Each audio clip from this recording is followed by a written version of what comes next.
The wind howled through the cracked stone arches of the forgotten monastery, hidden high in the Simien mountains of Ethiopia. Thick mist curled around its weather-worn walls as if nature itself conspired to protect the secrets held within.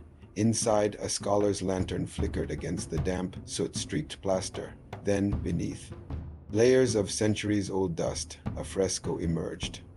Not the pale European Jesus most of the world had come to know, but a figure with deep brown skin, tightly curled hair, and rich Semitic features. He wore a crown of gold and crimson, not thorns, flanked by angels with dark faces and wings like flame. The scholar fell silent, heart pounding, as though he had stumbled upon a truth long buried beneath history's rewritten pages. This was not a fabrication, it was a revelation. Welcome to History Off the Map, and today we confront a question history tried to silence. What do early Christian icons really say about who Jesus was? And why has the world been shown only one version? To answer this, we must turn our gaze away from the Renaissance cathedrals of Rome and Paris and journey instead to the overlooked heartlands of early Christianity, to Ethiopia, Nubia, Syria, Armenia, and the sands of Egypt. It is there, in the cradle of faith, that the image of Christ first took shape. Long before European artists ever laid brush to canvas, early Christians painted their Messiah on the walls of catacombs, on papyrus scrolls, and in the shadowed recesses of desert monasteries. These images did not emerge from medieval Europe. They were born from African soil and Middle Eastern stone. In the highlands of Ethiopia, where Christianity has flourished uninterrupted since the 4th century, sacred churches carved from living rock still hold icons unlike any seen in the West. In the church of Deber Berhan Selassie, angels with almond eyes and obsidian skin fill the domed ceilings. The Christ figure here is unmistakably African, not symbolically, but literally. His face, painted centuries ago, bears the features of the people who have worshipped him for millennia. Likewise, in the ruins of Nubian cathedrals near Old Dongola and Faras, archaeologists unearthed murals dating back to the 8th and 9th centuries.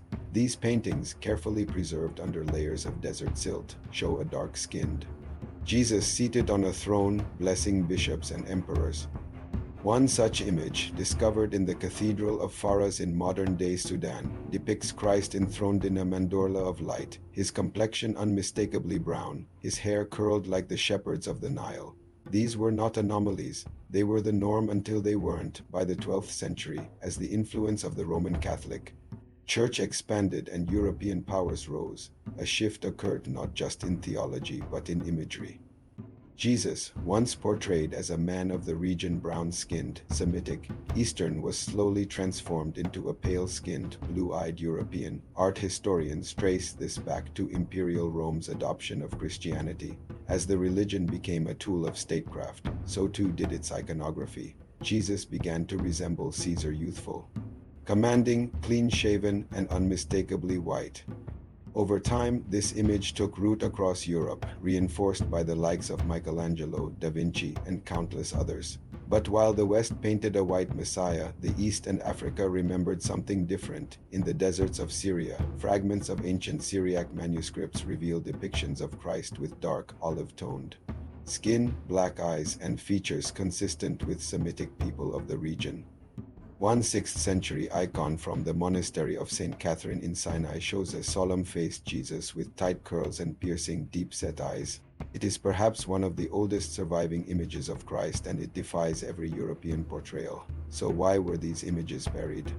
Why were they not the ones taught in Sunday school or emblazoned on stained glass windows? The answer is uncomfortable but necessary. As Christianity spread through colonial empires, it was not merely a faith, it became a tool.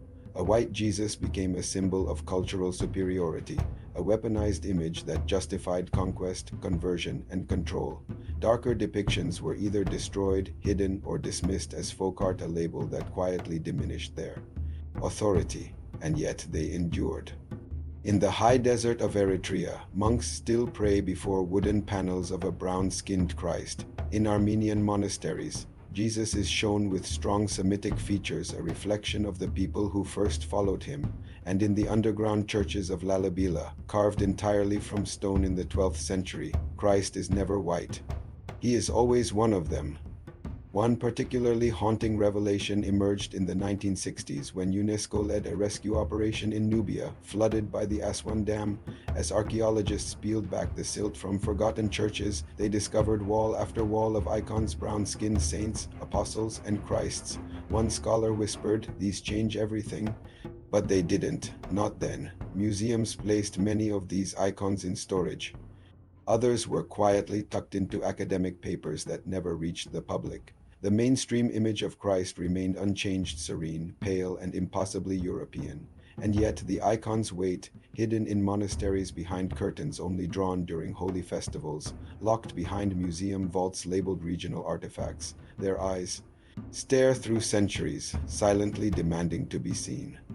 There is a story passed down by the monks of Tigray of a chapel buried beneath volcanic stone, sealed during the Italian invasion and never reopened. Inside, they say, lie icons so old they predate the schism between East and West. Icons that show a Jesus the world has forgotten. Is it legend? Is it truth? Perhaps we'll never know, or perhaps one day the stone will crack and the frescoes will speak again.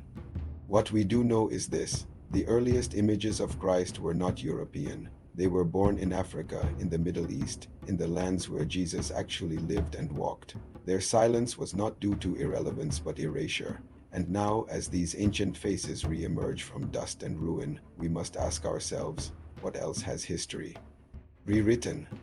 If you found this truth as haunting and powerful as we did, subscribe to History Off the Map. Together, let's uncover the stories the world was never meant to remember.